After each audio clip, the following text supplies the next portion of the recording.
Live from the 607, it's the Ocho Duro Parlay Hour, where we're talking everything movies, TV, comics, and entertainment. Join in the conversation on social media with the hashtag ODPH, because here we go.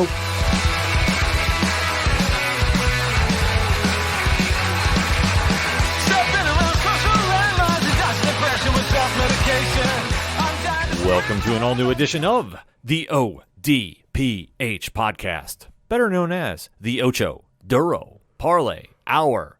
What is happening, everybody? Thank you so much for joining us this week. My name is Ken M. Joining me in studio, as always, you know him. He's the co-host. His name is Padawan J. Hello there. Folks, we have a lot to talk about in the land of movies, TV, comics, and more. You are tuned into the entertainment edition of the ODPH. And if you want to interact with us after the show, and I hope you do, Pad, where do they go? ODPHpodcast.com. Right on. You swing on over to the website. You just sign up for all of the social media accounts. You check out the TeePublic store. You check out the Patreon link. One tier, $2 a month, and a bonus episode every month, at least, ... Also, Parlay Points blog section. The classified section where you can find friends of the show, such as 3FN Podcast, Dragon Master Games, and so many more. The directory, Pat, how many providers are we on? 322,000. Sounds about right to me. I lose track because we're on everywhere.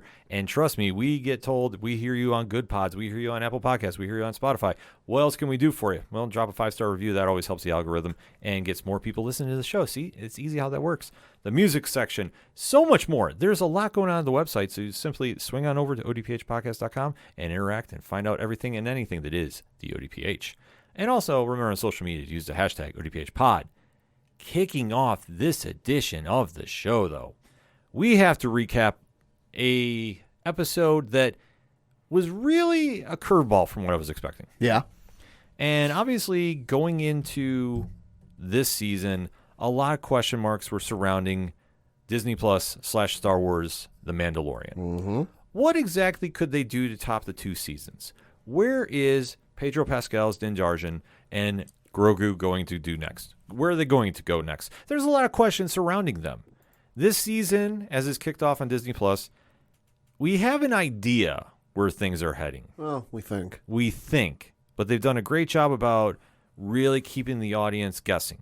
Mm-hmm. And after last week's episode, which I did hear a lot of feedback some fans were not exactly in love with. I understand. And we understand that because if you listen to last week's episode, we did say it kind of had a filler vibe to it. Mm-hmm. Kind of. I'm not saying it was full-blown filler. Yeah. But it was one of the situations that you're going, okay, they had a carryover from the prior episode too, and then they did a mini episode inside it. Mm-hmm. So now coming back to the main story, it was really anybody's guess of what we were going to see today. Uh-huh. But there is a lot to discuss with it. So if you are new to the ODPH, first and foremost, thank you for checking us out. We do appreciate it. What we like to do is give a spoiler-free statement about the episode. So we'll give you just our thoughts, quick opinions, so we're not going to ruin anything for you. But we give you a countdown. After said countdown, we go deep diving into spoilers. We don't hold anything back. We timestamp it in the episode so we don't ruin anything for you. But that is the only warnings you get from here on out. So that said, prepare yourself as you need to. Pad, give me your spoiler-free statement on the latest episode of The Mandalorian. Thought it was okay. You know, wasn't the greatest episode in the world. Wasn't like, oh, there's 30 minutes of my time wasted. And I think that's part of the reason why I thought it was okay. If this episode would have been 40 minutes, 45 minutes, you know, close to an hour, I think it would have been the same story and kind of just drawn out a little bit more. I think it would have knocked it down in a proverbial rating for me. You know, if I had to give it a 5 out of 5 or whatever, you know, if it was longer, I would have knocked it down. But the fact that it was only 30 minutes, it was kind of in, out, done. Mm-hmm. You know, it got done what it needed to do. It really didn't drag on too long. It didn't really linger anywhere it didn't need to. So it was okay. It was an interesting filler episode because it did feel like filler to me, but I'm not mad about it. Because where they went with the story, we had a great flashback that really tied a lot of things together that I had questions about. Yep. And then the ending scene, I think, is more of a prelude to what's to come than anybody is realizing. Mm-hmm. So there's a lot of good that happened in this episode, but I do agree with you. Very short, got in, got out, and it kind of felt like we've seen this before. Yeah. But I'm not mad about it because of the two bookends that I previously mentioned. I thought they carried a lot. So it's definitely worth a watch. But I would say lower the expectations because there's nothing really earth-shattering about this episode, which is surprising considering the creative people that are behind this. I was very surprised that we didn't get a few more surprises. Sure. Considering, but it is what it is. Sure. Still worth the watch. So that being said, let us go into the spoiler-free section of the show. So, Pad, in 3, 2, 1, give me your thoughts about Chapter 20, titled The Foundling of The Mandalorian Season 3. I thought it was okay. The action sequences were good. It was fun to see. It was interesting to see kind of just how more developed Grogu's force abilities are. And to finally see them in action with him actively trying to use them and not just going accidentally like, whoops, here it is. But to see him do more than just push and pull, that was cool to see. It was interesting to see the developments and the continuation of Bo-Katan because I think she's starting to realize what could possibly happen with this because that's why she didn't just like up and leave at the first drop of a hat that she had an opportunity to, and then, with everything with the flashback to Order 66, which admittedly was a roller coaster for me because I'm like, all right, I know this is coming. We're about to see this again. And I thought we would see, because there was some speculation online because they showed the scene where the Jedi are defending Grogu and the doors getting like cut open. There was some speculation it was going to be Anakin, and I was really hopeful to see Hayden Christensen as Anakin again.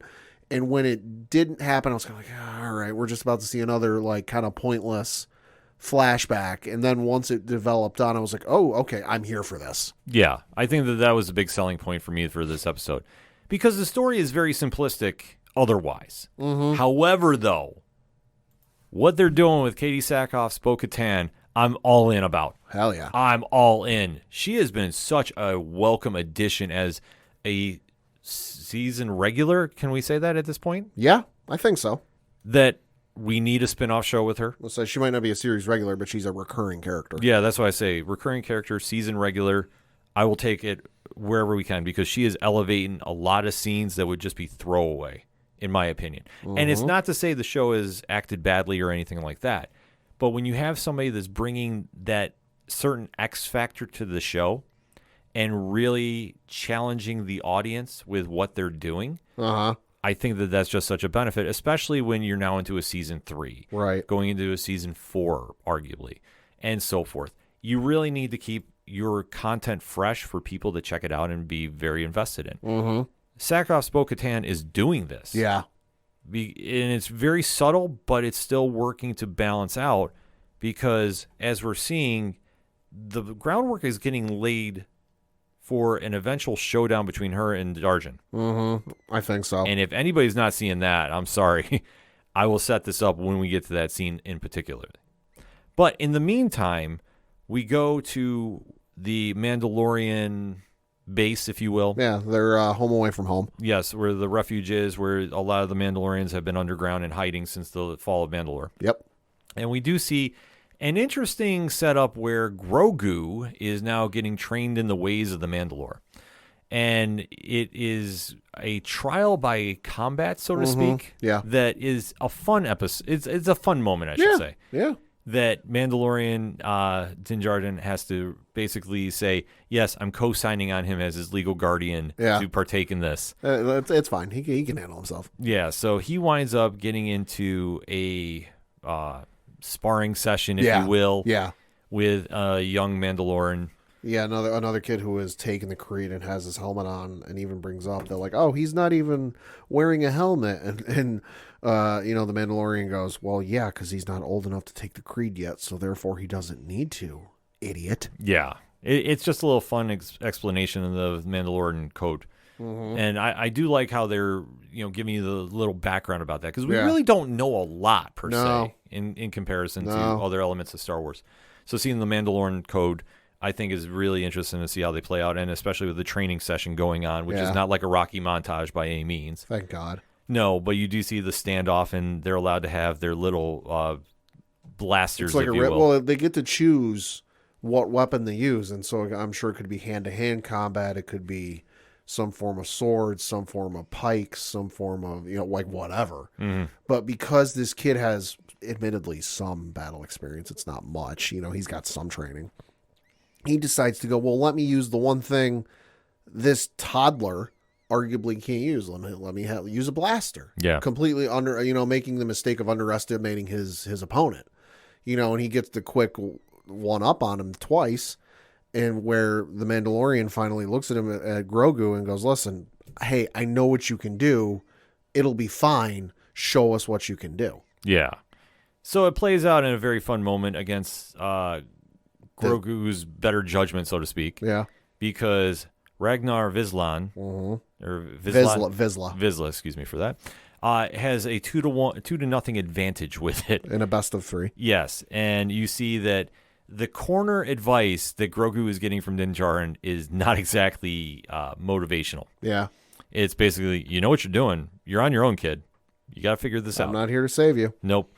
So when the final shot by Ragnar is coming, Grogu does this Matrix-esque flip. He uses the Force. He jumps over him. Yeah, he jumps over him and winds up landing 3 shots right in a row to win 3-2. Yeah, so he jumps forward over him, but lands behind him. The kid turns around, confused as all hell because the 2 previous shots he didn't move. Mm-hmm. And then Grogu leaps backwards, lands in front of the kid, and gets 3 shots off right in a row. And the person judging, which I think it might have been Ragnar's father, I think was judging the event, goes up 3-2. The child wins. Yeah. So this is an interesting play out that happens that Grogu is now embracing the ways of the Mandalorian. Mm-hmm. And he does not have a lot of time to celebrate. No. Because, Pad, what happens here? So Ragnar goes off to sulk, as one does when you just got your ass handed to you by a 52-year-old toddler. And he goes off to the side. He starts kicking some rocks. He's all pissy and moany.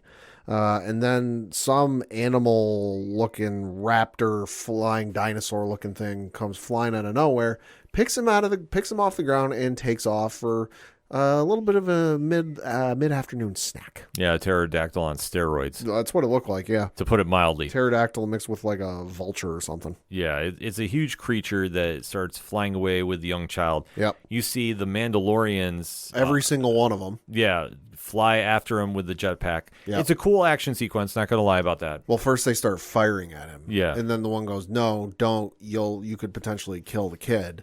We got to go after him. So that's when Mandalorian and Ragnar's father go after him with the jetpack. But the issue they run into is, well, that thing can fly pretty fast and pretty far, and the jetpacks only have so much fuel. And there's one thing I've noticed this season, too. They're using the same kind of camera shot when they're flying. Mm-hmm. It's kind of like through the fish lens a little bit. Yeah. We didn't see it as much during this sequence, but it did point out a couple times that I'm going, this must be something they're trying to do with the show to make it stand out a little bit. Could be. I mean, it's not the worst thing ever, No. but it's just kind of like, all right, interesting take on the cinematography, but I'm here for it. So you do see that the creature takes away the young child, and now there's a hunting party going on because Bo-Katan, being the smartest one in the whole camp, Apparently. decides, you know what, I'm not flying with my jetpack, I'm getting in my ship. Yeah. Like, there's, like, the Mandalorian's got his Naboo starfighter not far off. Presumably not much time has passed. So he goes after with a jetpack, and she just goes, yeah, I'm just going to get my ship. Yeah. Why put in all the effort? I can do this the easy way. Seriously, Din Djarin is just getting by on sheer luck at this point. I think so, yeah. I mean, I don't think he's the badass we all think he's supposed to be. Yeah. Like, he's no Boba Fett. I mean, let's be honest about that. True. But he is just not exactly striking me as the most intelligent wielder of the Darksaber that they could possibly find. Bo-Katan has definitely sold me on that case. Because she winds up basically tracking down the pterodactyl. We'll just call it a pterodactyl. We'll just call it pterodactyl. At the nest area where the young child is allegedly being kept. Where they think it's being kept. So she comes back with this information and says, yeah, we can go get him.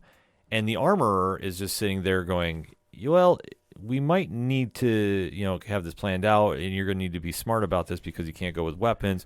You're going to basically have to have your party form and camp out. Right, because I think the thing the armor brings up is like, hey, you're going to have to do this kind of quietly because otherwise, one, the thing's going to just take off with the kid and go to another nest it has someplace on the planet. Or B, that's the worst option, it's going to kill him. Yeah. So they planned this out very smartly, I will say that. Yeah, yeah. So you see this group go away. And then we have Grogu under the care of the armorer. Hey, somebody's got to babysit. Right. And then the armorer is now making Grogu some armor. Kinda, yeah.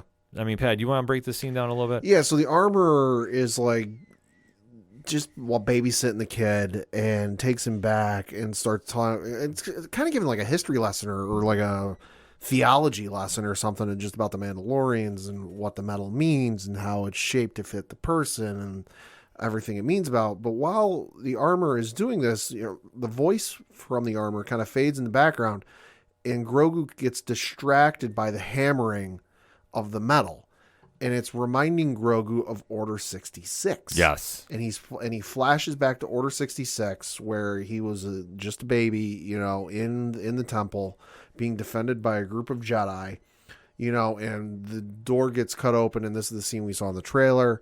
The door gets cut open, and instead of Anakin walking through, as everyone thought, it's a group of clone troopers. And the clone troopers start taking on the Jedi. Grogu escapes down an elevator while all the Jedi there are killed.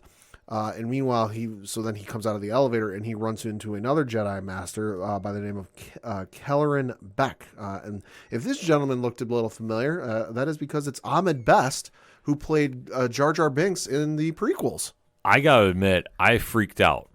I did too. I was like, this dude looks familiar. And then it hit me. I'm like, oh, wait, that's Ahmed. Yeah. Oh, that's awesome. Yeah, no, I will say this.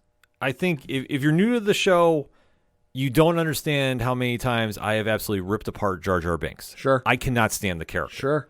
And if you know me on social media, trust me, Jar Jar comes up quite often. And you see my angry reaction to it. My anger is no bounds. I will say this. I love seeing Ahmed Best come out on as a Jedi. I'll say the redemption arc he's getting is nothing short of amazing, because he did an interview with Wired Magazine in 2017 and I'm reading from an article on IGN.com. He said in that interview, quote, "I had death threats through the internet," Best told Wired in 2017. "I had people come to me and say, 'You destroyed my childhood.' That's difficult for a 25-year-old to hear." That backlash took a heavy psychological toll on Best. The actor posted a heartfelt message on Twitter in 2018, revealing he struggled with suicidal thoughts during that dark period. Quote, 20 years next year, I faced a media backlash that still affects my career today. This was the place I almost ended my life. It's still hard to talk about. I survived, and now this little guy, referring to his son, is my gift for survival. Would this be a good story for my solo show? Let me know." Close quote. So the fact that he's gone from like being vilified by fans far and wide, for, let's face it, is he responsible for the writing? Is he responsible for how goofy the character is? No, he's given a character, he's given a description and how he should portray it, But to see this redemption arc he's getting and like just the love he's getting, I love to see it. I absolutely do too. Like I say, my thing has always been about the writing of the character. Sure. Pad can attest to this. Sure. It's never been against him personally. So the fact we got to see him in this redemption arc, I love this. Yeah. I was super excited about it because, like I say, once I realized, like, holy crap. It's him. It's Ahmed. Yeah. Yeah. I literally just freaked out. And I'm like, oh, good. They're giving him something. Not only does he wield a lightsaber, he fucking dual wields lightsabers. Oh, God, yeah. No, which is the most badass thing you can do. Absolutely. So he's doing this dual wielding badass lightsaber fighting with the stormtroopers, and he is laying them to waste. Yeah, too. he is. And just such an awesome sequence of events as he's fighting his way through the Jedi Temple, trying to get Grogu out of there. Yep. And even when they have the crazy escape, too. Oh, my God. I mean, Pat, break this scene down. Yeah, so he escapes down an elevator with Grogu and then escapes to an exterior, like, landing pad, something on the Jedi Temple. And he fights off another group of clone troopers. And then, one of them came in on a speeder bike, and so he hops on the speeder bike, and Grogu attaches to the sidecar. And they take off, and they're flying through Coruscant, and there's an awesome shot of the Jedi Temple in the background burning, which is just awesome to see. So they're flying through the sky, and then they send the land transports. I forget what they're called, but the Jedi transports after them, and they start firing at them. They end up hitting the engine, but they somehow manage to kind of crash land on a landing pad where he knows some sympathetic members from, and this tipped me off to when I saw the ship. This tipped me off to who it was, because I'm like, holy shit, it's the same ship Padme used in Attack of the Clones and Revenge of the Sith. Mm-hmm. This is Naboo. So he meets up with some sympathetic members from the Naboo armed forces, who sounds like they were expecting more. Yeah. Because one of them says something to the effect of, and I can't remember what exactly he says, but he says something to the effect of, where's the rest? Mm-hmm. And he says, there are none. There are none. Yeah. And so the two of them, and so at that point, the clone troopers show up again and start firing at the armed forces, and then also at Keller and Beck and Grogu, and the one armed guard goes, get on the ship, go, and so Master Keller and Beck and Grogu get on the ship while the armed forces are fighting the clone troopers on the landing pad. As the ship takes off into space, all the meanwhile it's being chased after by another two Republic starfighters. Mm-hmm. Precursors to the TIE fighters. They even had the sound effect. Yeah. Into space, where they get out of the planet's gravity well, and engage the hyperdrive and take off into where? We don't know. No, we don't know. But if they wind up doing a solo episode explaining about Kelleran, that'd be my guess. I'm okay with this. In fact, I think maybe they should try doing those one-shots like Marvel does with Werewolf by Night. Sure. I think that would help a lot with certain aspects they want to do in the stories, that we don't get so much of a filler break. But like I say, I was not angry about this at all. There was no anger involved with this. No anger whatsoever of seeing this sequence played out. This was my favorite part of this episode, to be honest with you. Absolutely. And like I say, I need to see more Keller and Beck. If they want to even just do an anthology series. Sure. Like, why not? Sure. This works. I could see it. Yeah, it works out completely perfect, because it all goes back to Grogu and the mystery behind him, and we really haven't delved into what happened and how he got from Order 66 to the Mandalorian episode 1. Right. There's still a lot of story there. There's a lot of story there. We're talking at least, and this is just me trying to remember this timeline and everything off the top of my head. So between episodes 6 and where this is, that's at least 10 years. We're looking at least 30, 40 years. Yeah. So give or take. We got some time to talk that story. But it all goes back to Grogu now getting accepted to the Mandalorian ways. Mm-hmm. And you get that little break, but then the armorer presents Grogu with something special. Yeah. Pad, what is presented? I'm not entirely sure what this is, to be honest. Yeah, it's kind of like a weird... It's like a coin covering something? It's almost like an armor centerpiece. Yeah. Because it obviously would not fit on his shoulders because of how small he is. But it's a weird, like I say, armor centerpiece. Kind of like, think about with Tony Stark and the reactor core for the Iron Man. Like, there's always the circle in the middle of Iron Man, no matter what suit he wears. Right. Or triangle in some of the other suits. It's something like that. Mm-hmm.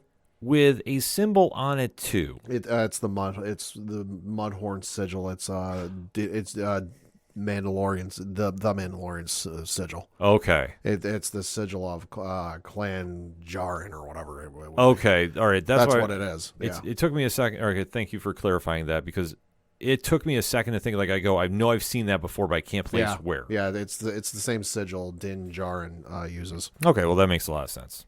Then the story shifts back, though, to the rescue party. Mm-hmm. And you do see how they camp out the night before, and they do reveal something I thought was interesting. Yeah.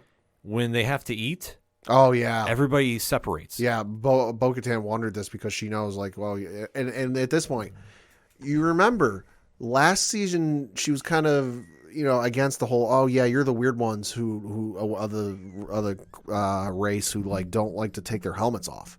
Oh, yeah, that's right. You're the ones who don't like, it got brought up a couple times. And it got brought up, a little bit this season prior to this episode.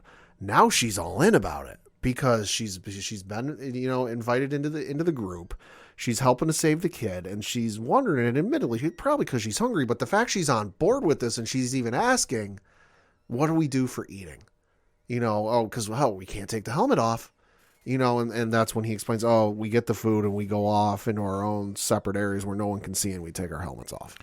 See, this is the groundwork I was talking about earlier. Uh-huh.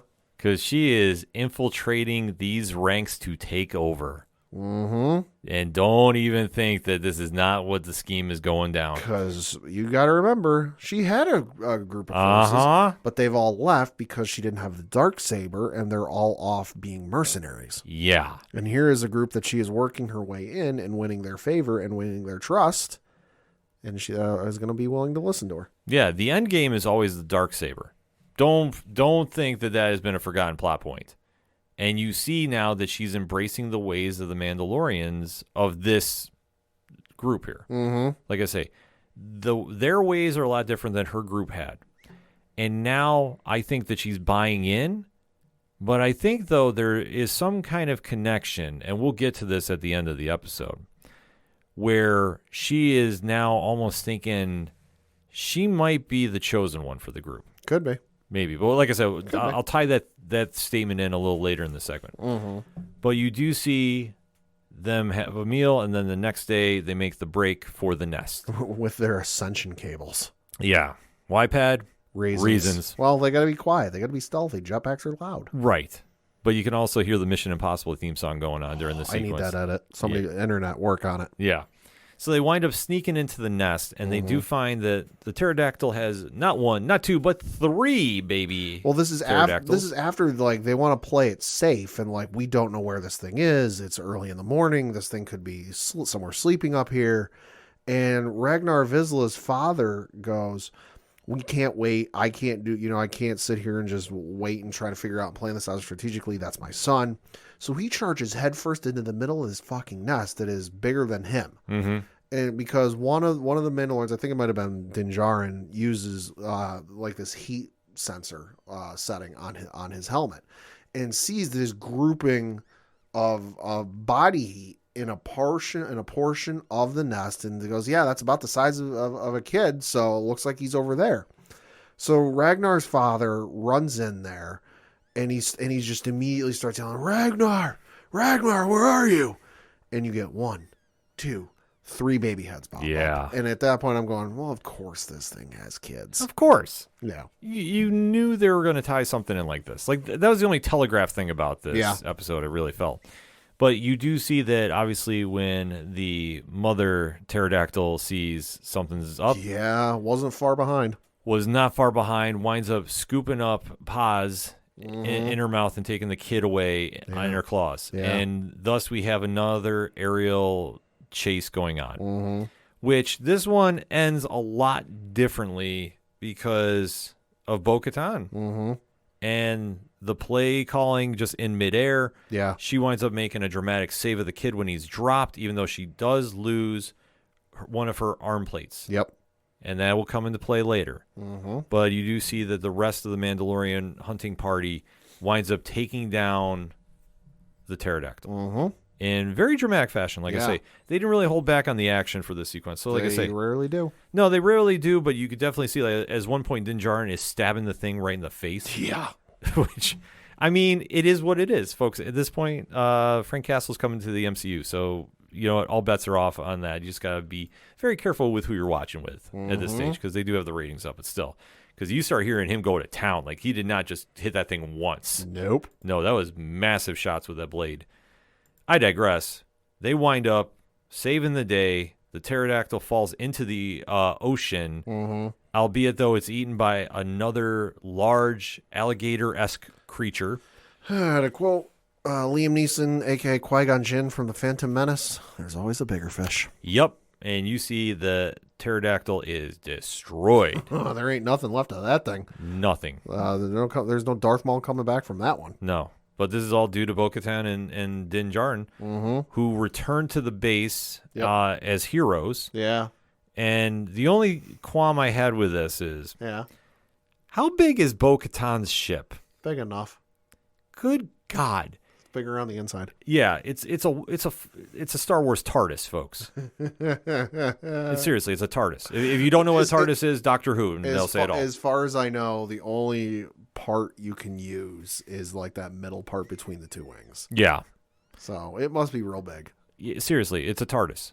Let's just define it. Yeah. There is a crossover. Yeah. We have now established it. Doctor Who is eventually wound up in the Star Wars universe. Yeah. I mean, if it was something like the size of like the Falcon, I'd be like, okay, I can buy it. But Right. It's not Millennium Falcon sized. No, this normal size ship flies in. You do see that father and son come off first. Yep. Then you see Bo-Katan come out with the 3 babies. With the 3 babies right behind her. And basically tells the armorer, you have some more people to train. Mm-hmm. And they end that portion of the episode on a high note. Mm-hmm. And one everybody is now fully embraced in Bo-Katan. Yep. She has definitely climbed through the ranks of this Mandalorian group. Mm-hmm. And then we get to the ending, the final act, if you will. Mm-hmm. And the armorer is indebted for her saving a foundling and wants to make her a piece of Mandalorian armor. Yep. Or replace the piece she lost. Yes. So while she's messing around with what kind of steel pad? Beskar. Yes. She is enamored, and this is Bo-Katan, with the fixture of the Mythosaur. The creature that she saw in the living waters on Mandalore. And as they're going back and forth about just their small talk, the armorer is making the design, and Bo-Katan just pipes up and she said, would it be out of place if I wanted the Mythosaur on my arm? And the armorer doesn't really think anything of it. She's just kind of like, yeah, sure. She's like, yeah, I mean, this is a common thing for a lot of Mandalorians. Sure. It's their universal symbol. Yeah, so this is nothing that really throws her off. But I love how the camera angle is shot, because you can see, like, as your Bo-Katan's eyes, you're just, like, fixed on it. Like, almost to a point of, like, a hypnotic level. And you see that they make this phenomenal piece of Beskar that has that symbol on it. Yep. And is now embedded into her armor plate. And it's put on. And during this time, Bo-Katan is telling the armorer, I saw one. I saw one. Well, they're not supposed to be around anymore. Where did you see one? Yeah. Beneath the living waters on Mandalore. Yeah, and the armorer is basically like, I don't think so. Yeah, whatever. Like, okay, this is the way. Bye-bye. And Bo-Katan is like, no, I have seen one. And she's just getting brushed off. And it kind of ends with Bo-Katan just staring there at the Mythosaur on the wall. So this is why I say, as the show ends, Bo-Katan is getting ready to take over, and I think that she feels whatever connection she made underwater with this creature, and the creature allowed her to live because it could have easily have eaten her alive. There's this weird sense of, like, this is my destiny. I am the one that's meant to rule the Mandalorians. Let's not forget the story she told Din, where it was about how the first person to settle on Mandalore ended up, uniting all the people because they rode one. And listen, they ain't telling that story just for a fun filler. No. I'm going to bet that by the end of this series, end of this season, they're going to end up back. The final battle or whatever it is going to take place on Mandalore. Yeah, they're going back to Mandalore. That's a no-brainer. They're going back to Mandalore. This thing's going to make an appearance. And she's going to be riding atop of it, wielding the Darksaber. And she will finally unite all of the Mandalorians beneath her. Yeah. And it's going to be the most badass piece of cinematography you've seen in Star Wars in quite some time. I agree. I think that's the only way it can end, is she's getting the Darksaber one way or another. Oh, she is. And I think that if this spins off into her own show, like, listen, I'm here for it. The work that Katie Sackhoff has done, and like I say, it is always tricky when actors are trying to work underneath masks and armor, as we've seen, because you can't do normal body language. Well, I mean, at least in her instance, though, she's got experience with this because the character didn't originate in live action. The character originated in Clone Wars, right, in animation. So she's got this experience with, acting and voice acting and whatnot, and like not having to use her facial expressions. Right, but it's paying off tenfold here. Oh, yeah. Like, that's the one point I'm trying to make with this.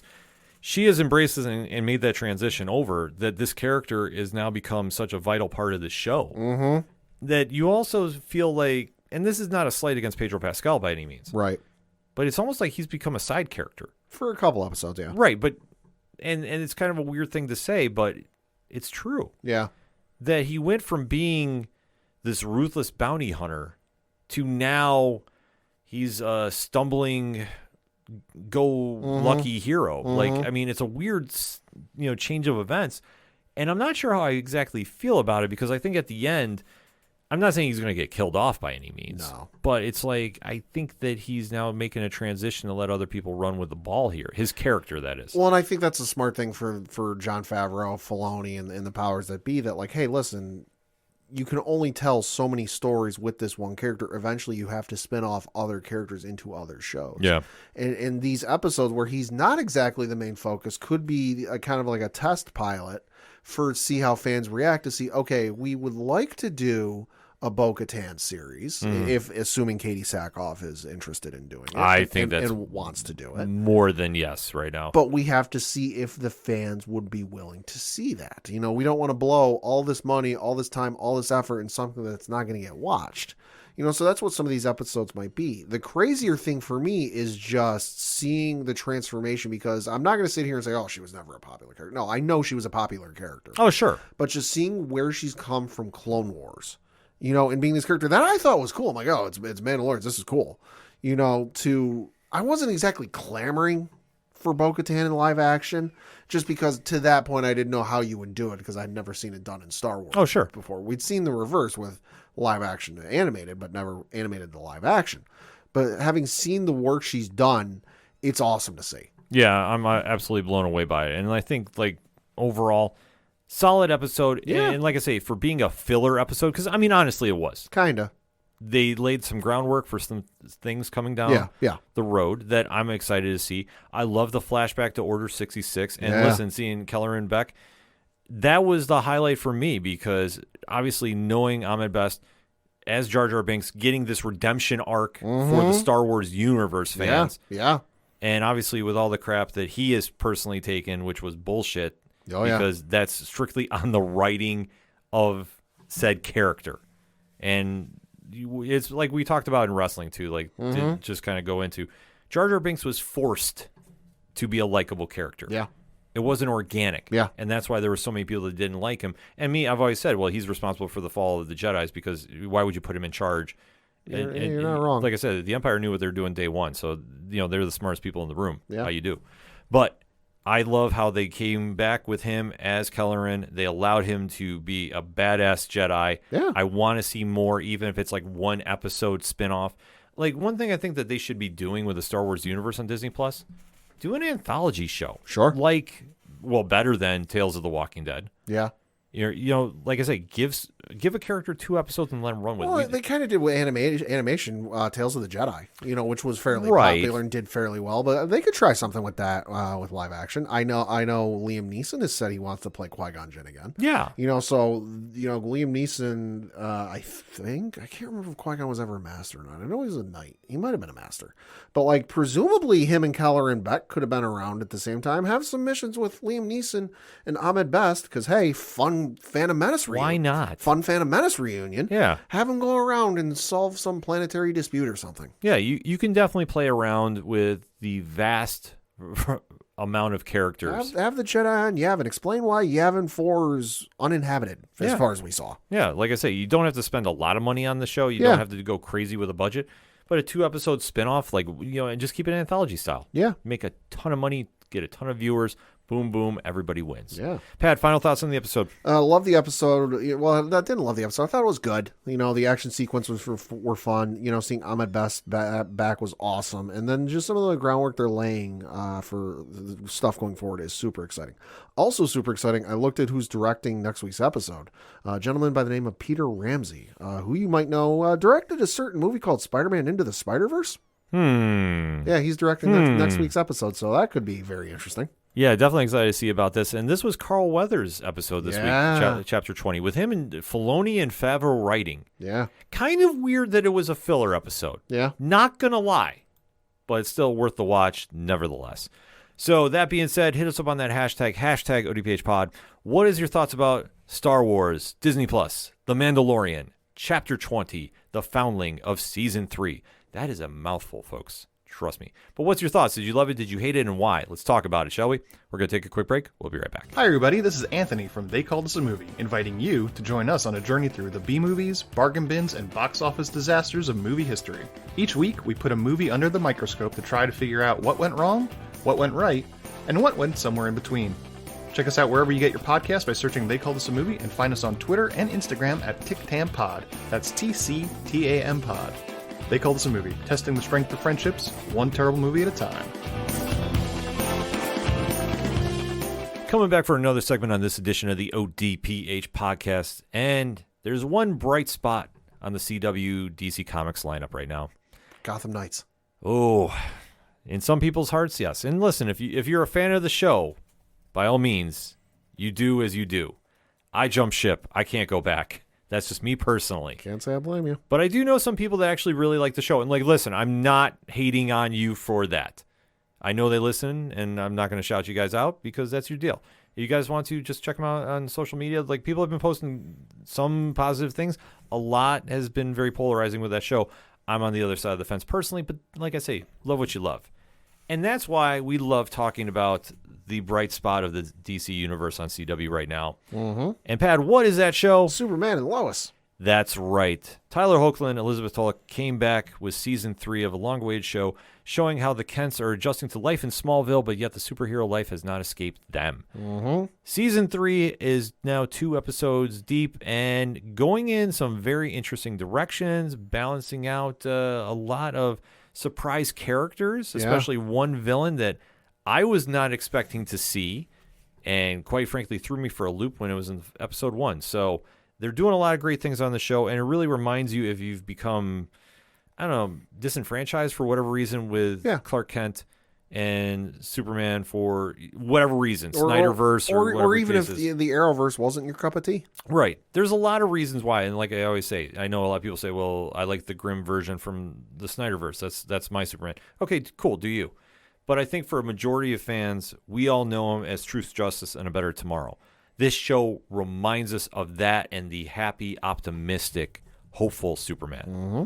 So that's why it's connecting with a lot of fans right now. It's been a nonstop win thus far. And now going into episode 2, a lot of question marks about where we're exactly going after last week's cliffhanger. So now we've got a lot of answers and a lot more questions. Thank you. That I think need to get answered. So, Pad, let's do it how we always do it. Spoiler-free statement about, quote-unquote, uncontrollable forces, episode 2 of Superman and Lois. Also got a note, directed by Elizabeth Henstridge. Yes. From Agents of S.H.I.E.L.D. No, thought the episode was good. Little telegraphed in certain aspects, especially at the start. I kind of figured out what was going on before they even said it, and they took most of the episode before they would officially confirm what we thought was going on, at least for me. Mm-hmm. But otherwise, the episode was mostly forgettable. There was some portions of the storyline where I was like, I get why we're doing this, but I don't really care. So it was. I feel like they should have left the mystery and intrigue for maybe later in the episode, because the fact they opened the start with it and then left it as like this dangling little chew toy for a pet that like they kept pulling up before they would tell us. That's kind of what I was waiting for the entire episode, and so the other stuff kind of fell by the wayside for me. Mm-hmm. I am locked into the Intergang storyline, which I don't feel is a spoiler because if you read the comics, you understand who it is.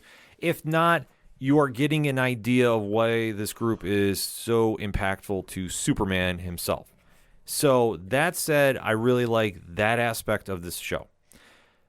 However, though, I thought they spent a little too much time on some old storylines that I just don't get as much as invested in. Mm-hmm. But I think for what they did, it was a great episode for when they hit their home runs. And when they hit some foul balls, I mean, they were really fouling out of the stadium. Mm-hmm. But it is what it is. It still didn't make me want to tune out the episode, nevertheless. Right. Even at the parts where I'm just like, we've been down this road before. We don't need to keep going down here. Mm-hmm. These characters deserve something else, maybe something a little more. I still felt this was solid enough that, okay, I like where we're going, and then especially the stuff involving Intergang. Mm-hmm. That's what I'm here for. So that being said, Pad, 3, 2, 1. Pad, what did you think about the episode? Like I said, I thought it was an okay episode. You know, not necessarily a waste of my time, and I didn't regret watching it at the end, but I wasn't exactly like, oh, yes, fantastic episode. Because like I said, the little tease at the start was something, we know something had gone wrong with Lois. Wasn't a pregnancy, was something else. And just the way the episode started with the somber music and the lack of voices, you know, there was no spoken dialogue being heard. They were speaking, but, you know, they cut the audio out. You know, it was pretty telegraphed at that point what was going on. It was just a matter of, okay, what form is it going to be? Yeah. You know, so then it became a game of, okay, how long are they going to wait to tell us this? And it wasn't until, 45 minutes into the hour or something like that, they finally decided to tell us. And all the meanwhile, I'm just sitting there going, all right, tell us what it is. What's going on? How are we going to handle this? How's the family going to react to this? And I agree with you. I like the intergang stuff, and I like the stuff that was going on when Clark and Lois went to Metropolis. When the kids went to Metropolis, I didn't really care. I'm right there with you. And I want to stress this. This is nothing against the actors. No. This really is not. But we're now 2 episodes in, or 2 seasons, 2 episodes. And literally, can we do something else with Sarah and Jordan? I'll say that it's been 2 full seasons of them. Will they, won't they, will they, won't they? You know, back and forth, teenage love drama. And like you said, we're 2 episodes into season 3. Shit or get off the pot. Yeah, like, I'm sorry. It's now gotten to a point where it's just like, that's my reaction every time I see it. This is reminding me of Smallville, you know, with Tom Welling and Michael Rosenbaum and all that, where it was like 6 seasons or 5 or 6 seasons before, spoiler alert, but it's 20 years at this point, so yeah. Bite me. You know, but it was 5 or 6 seasons before Clark and Lana got together. Yeah. And before Lana found out his secret. And it was literally 5 or 6 years of, will they, won't they? Oh, it almost happened. Oh, she found out, but because of some time travel bullshit, you know, she forgot because of, you know, this or that. And like, I was fine with it then because I was 20 years younger and I was in that target age group for that kind of stuff. I don't care for it now. You know, I don't have the time or the willingness to like sit there and watch a show for 5 or 6 years and a will they, won't they. No, I'm not saying you have to burn through the entire relationship in the span of like 3 episodes, but they've been together and they've known each other for 3 years now. Come on. Yeah, it's just gotten to a point that it's like, okay, what are we doing here? Yeah. And honestly, I want to really stress this too. This is nothing against Alex Garfin and Indy Navarrete.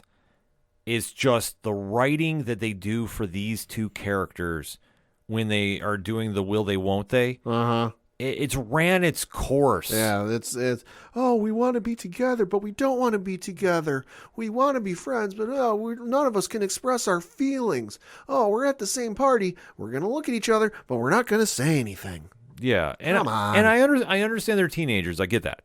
But this is the norm for those 2 characters. And now that you're tying in Taylor Buck's Natalie Irons and Michael Bishop's Jonathan Kent into this mess, I just feel like you can do something else with these characters and really let them shine. Like, for example, episode 1 of season 3, we had General Lane trying to recruit Natalie Irons to the DOD. Yeah. Okay, that's something different. Okay, Yeah. you know, why are we not trying to do something like that with Sarah instead of just having her just go back and forth with Jordan the entire time? And I can understand, and I can kind of look away and look past the will they, won't they for the first 2 seasons, because for 2 seasons, Sarah didn't know. Yeah. You know, and Jordan was having to play the I got to hide my powers, she can't know, yada, yada, yada. At this point, she knows. I mean, there's a scene in this episode where he flies and lands in front of her and shows him freezing a car. Yeah. She knows. There's no excuse where I can't be with her because I'm not going to be around enough because I got to save this. She knows. She understands. Yeah, it's already there. Like, there's no excuse for the will they, won't they. Yeah, I'm sorry. At this stage, it's done. So that's why when they kicked off with this episode, and they really played into this early, too. Like, that's the one thing that really drives me nuts. Yeah.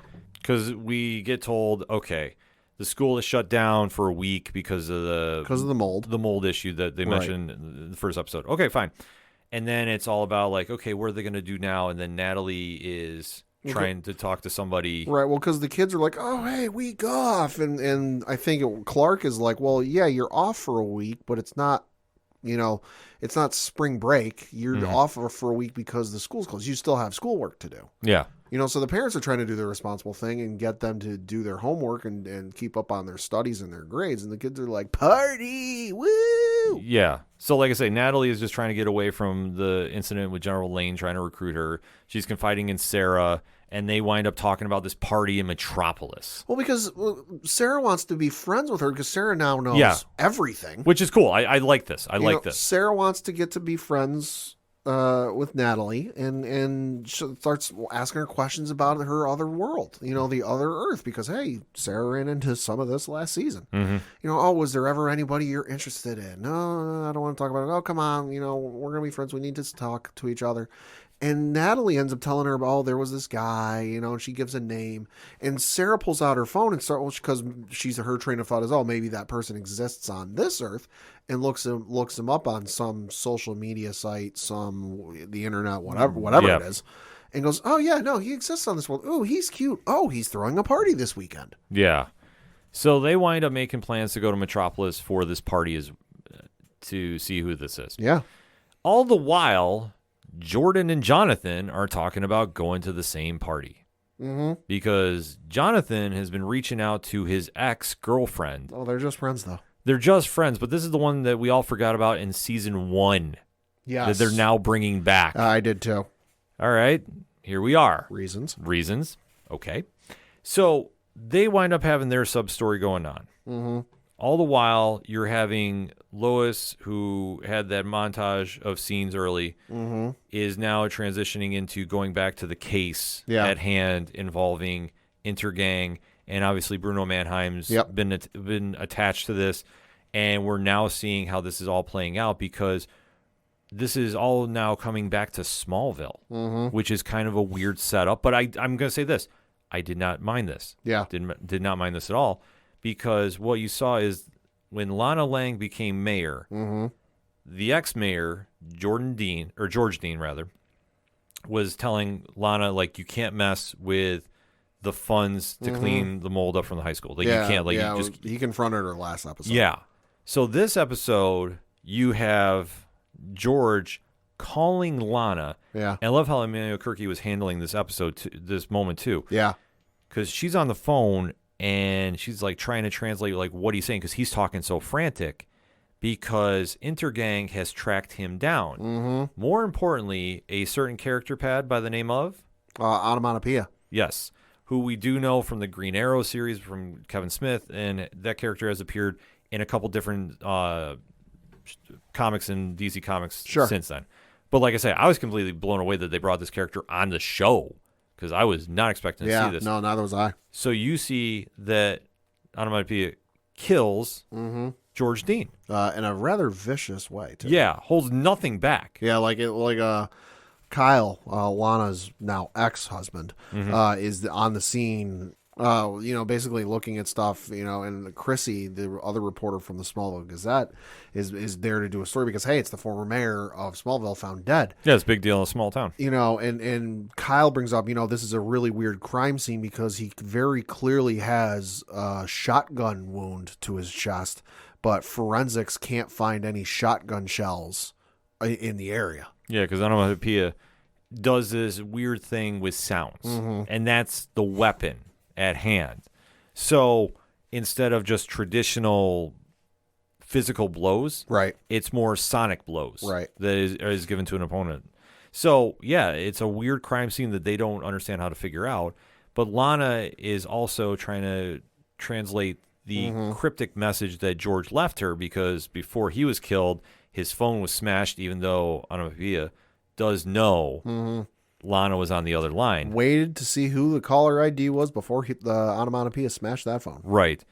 Lana is basing this whole theory behind the pride of Smallville. and she's not exactly sure what this is. She confides in John Henry Irons Yep. about this. I do like the pairing of Wally Parks and Amelia Kirky, too. Yeah, that was good. Yeah, it was very cool because they're playing off, as trying to figure out their own mystery, because essentially John Henry Irons is the center of all these problems. Yeah. Because as it was discovered, he has been killed on this earth by Bruno Mannheim. Or someone connected to him. Exactly. So he is now this big X factor involved, because whatever the other John Henry Irons did, it seems like it's now starting to trickle a little bit into Smallville. Yeah. It's just it's finding its way to connect to each other. So they wind up going to the mayor's office. They check behind the seal. Right, because the Lana brings up, well, the phrase is on the seal in the Pride of Smallville is on the seal in my office. Mm-hmm. So they wind up investigating. They find a zip drive. Yep. But sure enough, onomatopoeia is there. Well, yeah, because they go to insert it in the computer, and the computer's starting to do the download and all that, and like it just starts and everything just starts rumbling. Yeah. Like an earthquake is ready to hit, but we're in the middle of rural Kansas. I'm not sure if there's any major fault lines near there. So Lana starts freaking out and goes, "Oh, this is what happened right when." I was killed. When George was killed. When I was on the phone with George, there were these earthquake sounds, and then I couldn't hear him. And then next thing you know is the sonic blast starts happening. John and Lana almost go deaf. Getting sonic blasted. They get almost knocked out. They get knocked to the ground, almost knocked out. And then Onomatopoeia takes the zip drive and destroys the computer. Yeah. So interesting, though, they were left alive. Yeah. But I'm not mad, obviously not mad about it, because there's going to be more story to tell. Yeah. But with Onomatopoeia now leaving them alive, that does leave a loophole that they're going to have to come back later and find. Also, easy explanation. It's episode 2. Oh, exactly. But like I said, not mad about it, just surprised. Yeah. But because especially with the John Henry Irons connection. Right. So they'll tie into that a little later in the show. Yeah. So at the same point, Lois and Clark are taken off to interview the judge that let off Henry Miller, who is the superpowered villain that is now the Frankenstein monster. Well, he was the guy who got arrested previously, let out, and they found out he was let out because he was basically on death's doorbed. It was like an honorary, hey, we're doing a nice thing for you since we know you're not going to be around much longer. Right. And then he got released and he had powers. So they figure out through the power of public, the freedom of information or whatever it is, who let him out. So they go to confront this judge in Smallville under the guise of, they want to do an interview about judicial reform. Yeah. And she's all in on that. And she goes, "Oh, I hear you're here to interview me on judicial reform." And Lana goes, "Well, no, we're actually here to ask you about this guy you let out who was Henry Miller, who you let out that was found dead last week." Yeah. So while they're interviewing Judge Regan, members of Intergang show up. Yeah. And they're basically saying this interview is done. Mm-hmm. And they are not being exactly too nice to Lois and Clark. Well, and even before the Intergang shows up, they bring up like, "Hey, you let the guy out," and she doesn't want to talk about it. Right. And they go, "Well, did you know he had powers?" And he was the one Superman fought, which the reason she's reacting like this must not be public information. Yeah. He's the one Superman fought last week that caused all of this death and destruction. Yeah, millions. And all this property damage that's in the tens of millions of dollars. Lois basically lays it at the feet of the judge that, like, your name is on the records of who let this guy out. You're the reason this happened. Yeah. So it's quite the interesting scene that plays out. But that's why Intergang is trying to influence the judge about ending the interview and forcing Lois and Clark out, which prompts Clark to go check for Bruno Mannheim. Lana, I keep wanting to say Lana. Lois, when they get out of the office, Lois sends him to tail the car, to tail the car that the goons are in, because she's like, "Oh, those are Intergang guys. We need to find out where their base is." And as he's flying through the sky, Bruno Mannheim sees a security camera footage of him in the city and goes, he's in town. So he stands near his balcony and yells, "Hey, Superman." And Superman, while he's doing his super hearing, trying to track things down, hears it and goes to him. Yeah. And it's a great back and forth between Tyler Hoechlin and Chad Coleman. Oh, my God. Love this sequence. Brilliant sequence. Yeah. If you're not sold about why Intergang is a big deal, Bruno Mannheim is a tough character to pull off. Like, because Yes. a lot of times in the comics, in my personal opinion, I don't feel he's written that dynamic. But Chad Coleman is definitely making this character more of a fearsome force instead of I don't want to say comedic act, but I Right. always see Bruno Mannheim in the comics and I don't take him seriously. Right. I'm taking Coleman's Bruno Mannheim very seriously, and you just see how he is just being very cold to Superman and not backing down. And Superman basically rebuttals like, yeah, I help people, and he's like, no, you don't. Nothing good has happened to this city in all the years since you've come to this planet. yeah. Like it's this back and forth, and Superman's just not hearing it. He's like, no, I give people hope. Yeah. You take that away, like to paraphrase. Like it was just like Yeah. this very back and forth moment. It was awesome. But while this is going on too, Lois finds Judge Regan on the top of a building. Well, she sees her so Lois is still on the ground after Clark takes off, and people start freaking out, and she looks up and she sees there's a person standing on the edge of the roof of the courthouse or whatever it is, and she puts two and two together that, oh shit, it's the judge. So she winds up going up there and is trying to talk the judge about from jumping off the ledge. Right. And during this conversation, Lois reveals that the footage that we saw at the beginning of the show, she has a diagnosis of inflammatory breast cancer. And at this point, while she's disclosing this, Clark has heard the judge and heard Lois's voice, and he's flown back. Yeah. And he's not like right next to him, but he's Superman. He is close enough that he can hear it. Well, as been discussed in the comics, he has a super frequency tuned in Yeah. for Lois amongst other people. And seeing like the scene was very powerful too, because Yeah. you see Lois just pouring out all the emotions she's let build up, since there was the end of episode 1 through the montage footage that was at the beginning. So you do see all this pour out, and Elizabeth Tulloch absolutely crushed this moment. Yeah, she did. And then Tyler Hoechlin's Superman reacting to it because he can't do what he wants to do. He wants to go and comfort her, but that'll give a lot away. Yeah. So it was just as simple as the scene was for Hoechlin. He pulls this off and just really demonstrates too about how Superman to the public has to be Superman to the public. Yeah. He can't break and be Clark, the loving husband and father. Yeah. And it's such just a amazing performance in that aspect too, because a lot of times we read comics and we watch the shows and we don't put that together. But you're seeing, and it's just that little thing he does because he can't do what he wants to do, and it's killing him that he can't go and help her, and do something about this. But eventually, they talk the judge out of doing it. Yep. And then Superman and Lois have this moment by themselves, where they finally just, let loose the emotions about what's going on. Yeah.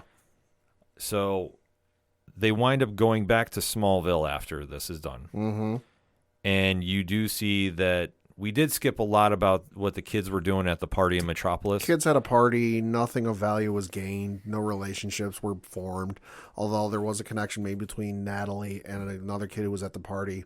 She was at another school for a day. He recognized her. They had a conversation. There might be something down the road with them. We'll see. Yeah, maybe. Maybe. I don't know.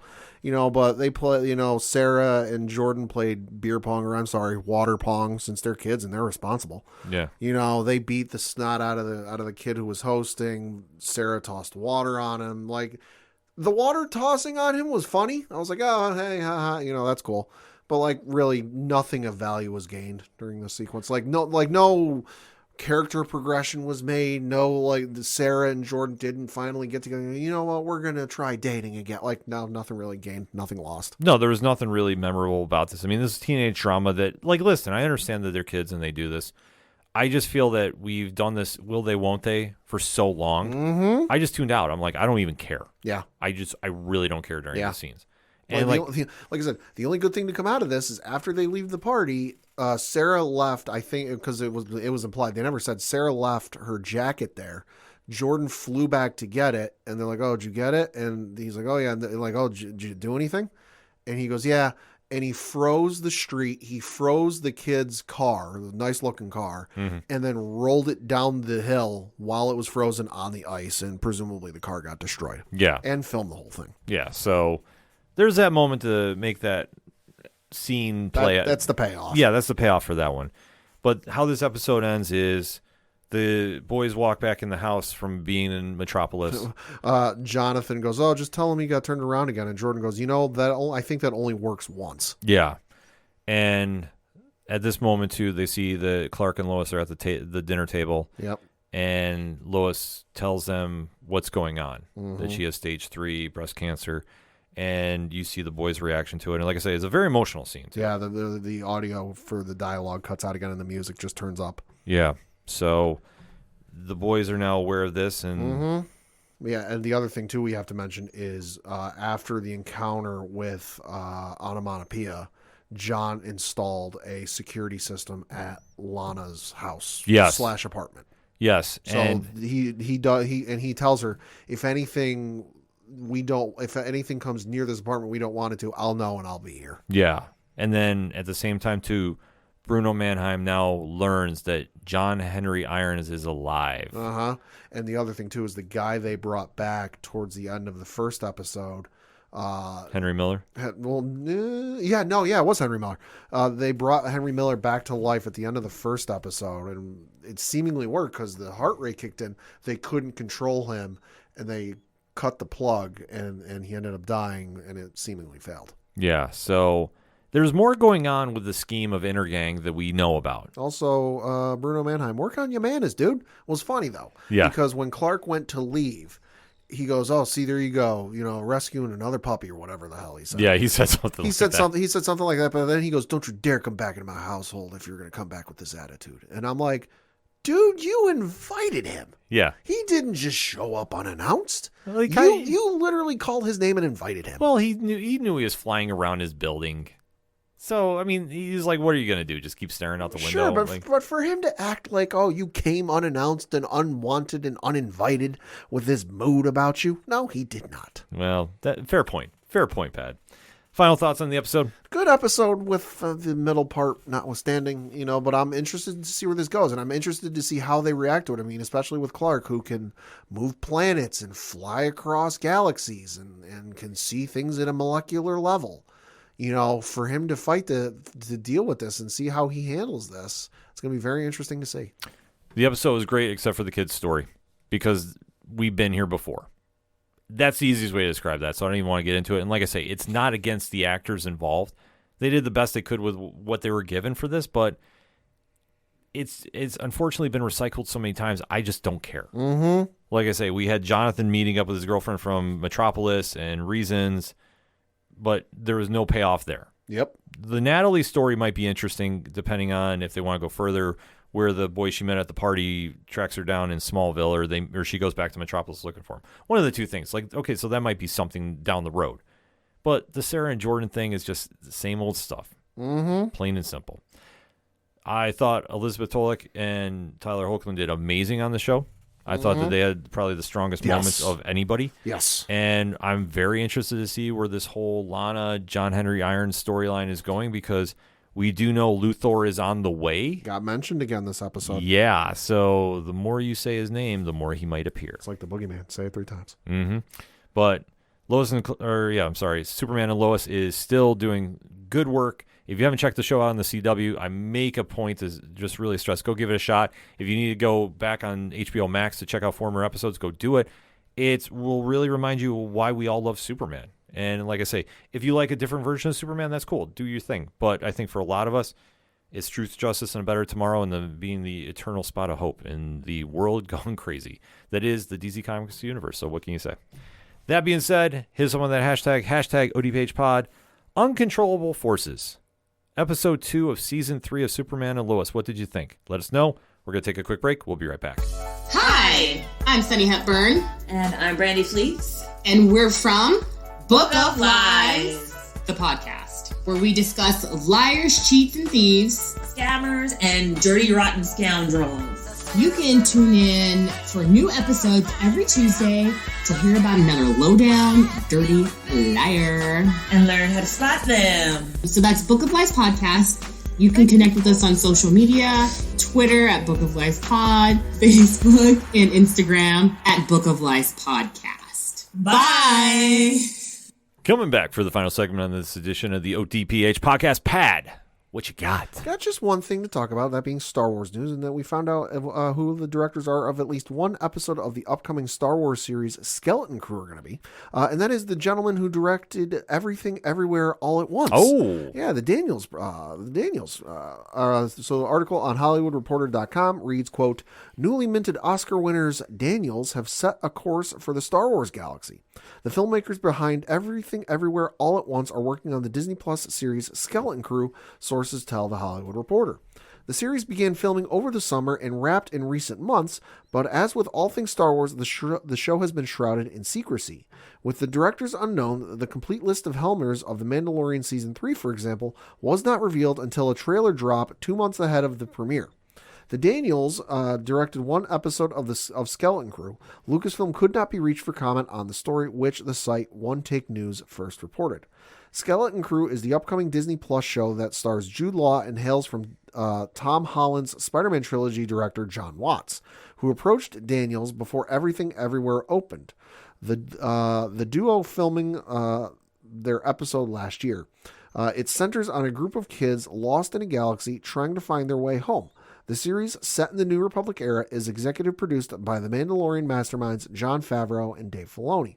Quote, we love John. We love Star Wars. We love learning new tech. We love meeting new cast and crew. And we needed the days to keep our health care. So it was an easy yes, Kwan wrote in an Instagram story after the news broke. Daniels, being Daniel Kwan and Daniel Scheinert, took home 3 Oscars for Everything Everywhere All at Once, the multiverse-spanning hit that won them Best Original Screenplay, Best Director, and Best Picture statuettes.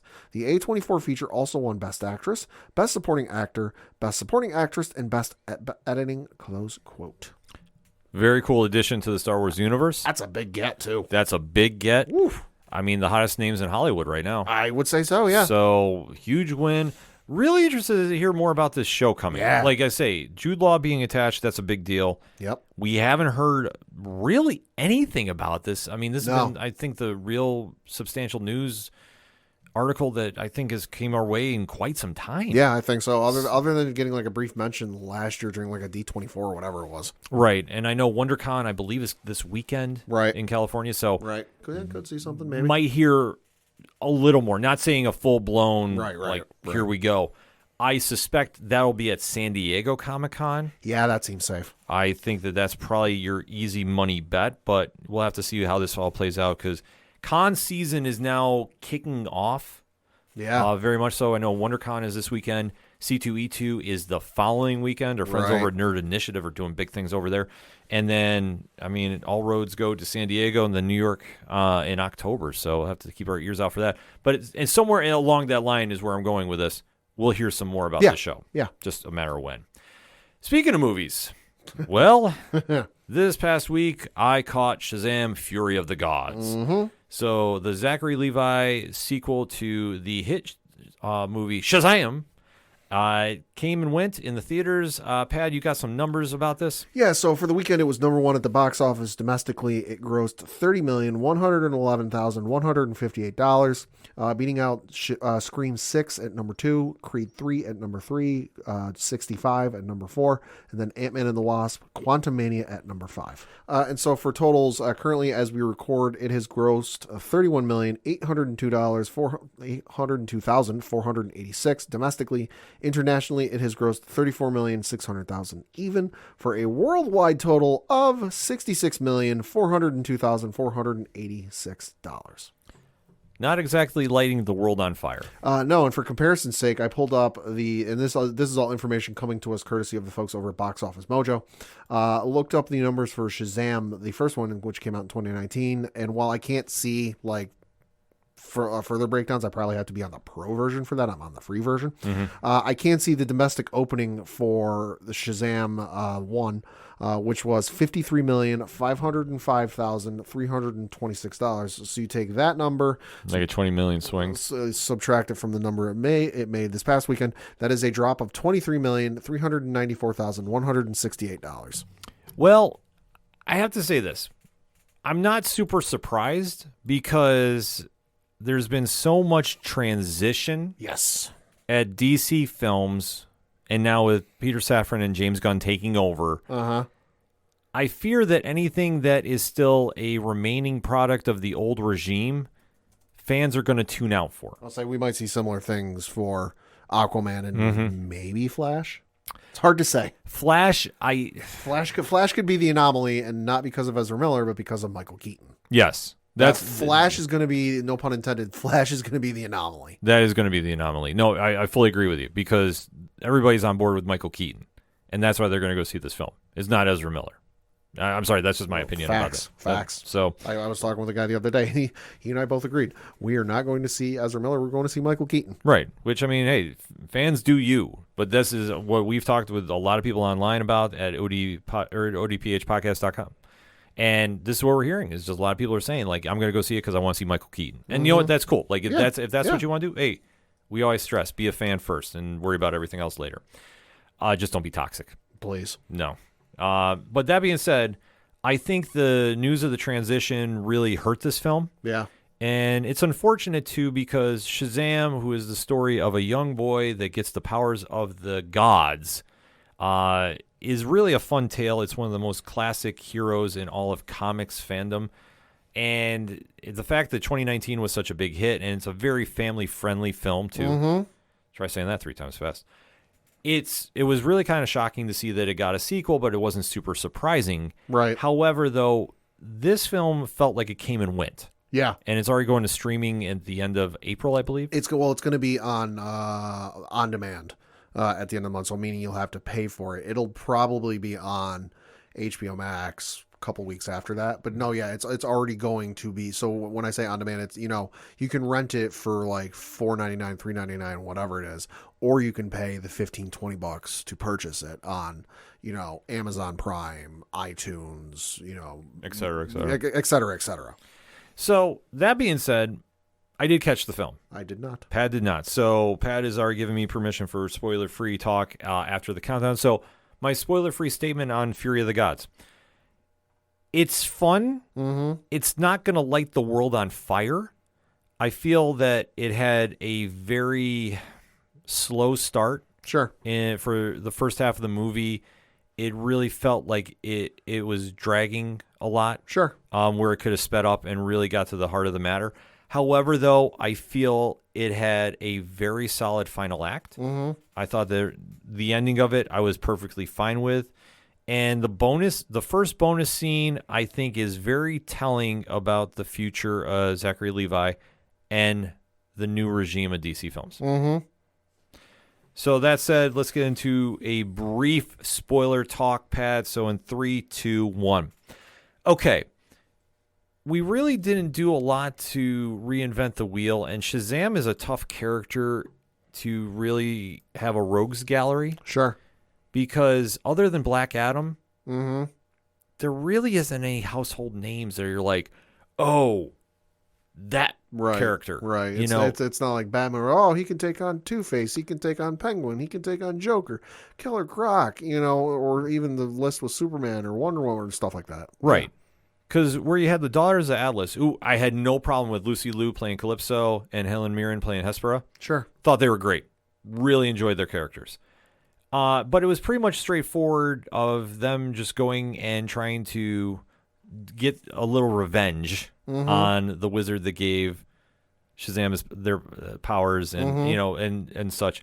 So there wasn't really like a lot of substance to this. It was just them just really trying to make do for what happened to their father. Mm-hmm.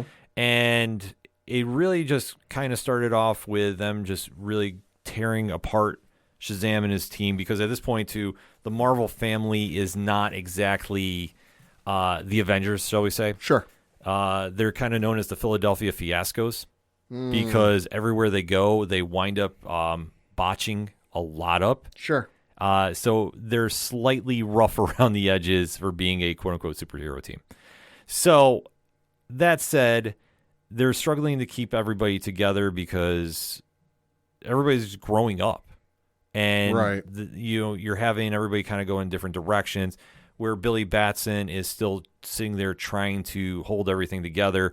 And you know how they can step away into the world. Like I always say, this kind of had like a Harry Potter feel. Okay. They can step away into like the Temple of the Gods. How they sure. have like the secret clubhouse. Yeah. Well, they kind of turn it into their own like hangout spot. Sure. And it's kind of like a little too kiddish for me. Sure. So I didn't really see the connection. Like, it really wasn't working for me. And you just see, like, everybody is just invested in doing something else. But as you see, the daughters are now making their way to Philadelphia, fight Shazam, and completely wipe out everybody. It was a complete setup to go after the family, too, with the third sister that was mentioned in there, Athena. It just really kind of spiraled into, like, the family got basically taken out. Sure. They reunited the wizard staff. Right. Was stealing their powers, and that's pretty much like how the first half of the film goes. Okay. It's very telegraphed. There is this whole thing about Billy Batson is, trying to, like, he's imagining asking Wonder Woman out, but obviously he can't because, well, he's 18 and Wonder Woman is very much older. Yeah. So it's like a little fun thing because everybody forgets that when Shazam is, Zachary Levi Shazam, he looks like he's a full man. Right. He's a grown adult. Yeah. They don't realize he's an 18-year-old kid. Right. With the powers of the gods. So, he kind of brushes it off, and like it's kind of an underlying theme which comes back later in the film. Sure. But I mean, it's a fun moment. It's not like anything wrong or anything like that. But you do see that he goes through his moments of self-doubt because the daughters come in there, completely wipe away everybody, and then with the help of the wizard and Freddie Freeman, they wind up somehow, some way getting back on the winning side of things after basically all hope is lost.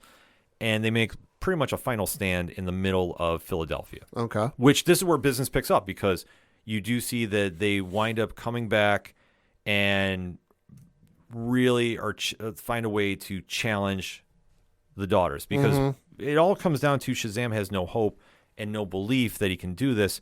But they find a way to do this, and the family gets involved too. And like I say, it's a fun way to do this. They have their own little side projects going on.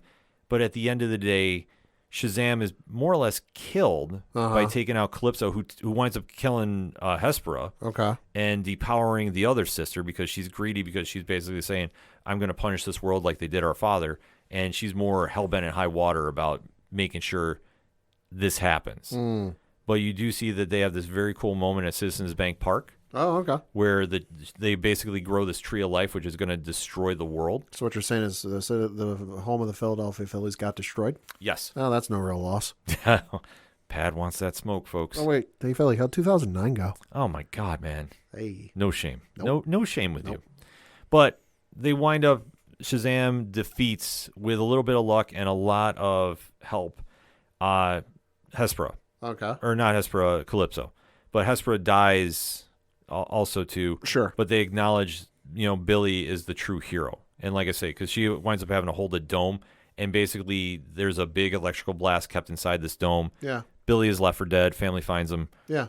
And then he's buried. Yeah. And then he's resurrected, though, with the powers of the gods. And, of course, who's a god in the DCU? That'd be Wonder Woman. Yep. So you do see Gal Gadot come there. Maybe for the last time. Yeah, repairs the staff and winds up resurrecting Billy Batson. Right. So he comes back and basically she says, yeah, congratulations, you're a hero. And he's like, well, and she's like, no, don't even try, kid. Like, just kind of the paraphrase. It's a fun moment, folks. Yeah. And the family goes back to Philadelphia. The parents now know that the kids are the Philadelphia Fiascos, a.k.a. the Marvel family. Yeah. Everybody gets their powers back. And like I say, there's a lot more stuff that goes on in that third act between the family just fighting these magical creatures. So like I say, there's a lot of fun points here. But at the end of the day, it's pretty straightforward until that end. Because like I say, most of this film is kind of forgettable in the middle section. Sure. So that's why I'm not spending a lot of time talking about it. Sure. But once you get down to where Shazam makes the final stand against the Daughters of Atlas, especially Calypso, that's when business picks up. Mm-hmm. And that's how it ends, where basically he comes back as a hero, and they now go on their way of like, okay, we're still going to be a family, but we're going to just more or less accept that we're growing up. Mm-hmm. So there's that scene happening. However, we get to the bonus scene, and this is where I kind of really want to focus on because this is the most memorable part of the film. Oh, okay.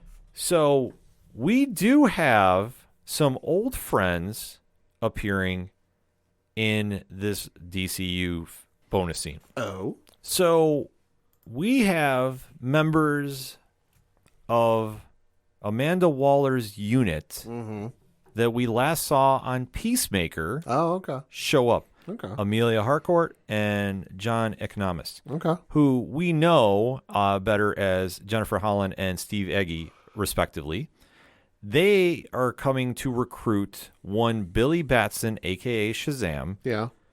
to a certain group pad. Oh, yeah? What group do you think this is? Probably the Justice League.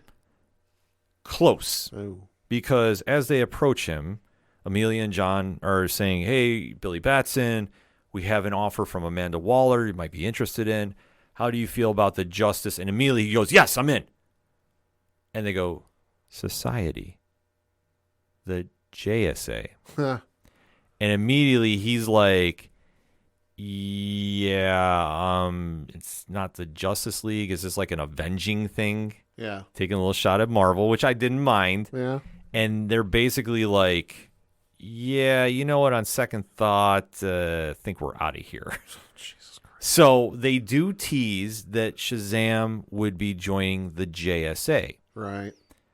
So what I mean by this, and the other bonus scene I'll just mention very quickly, is you still have Dr. Sylvania from the first movie Right. is still in jail, and Mr. Mind, the caterpillar with the mental powers, Yeah. that has been around since the dawn of time, basically with Shazam. You got to remember the time period Shazam was created in is 1940s. Yeah. A So lot of hokey shit. yeah, so seeing that bug show up, that's not exactly the end of the world.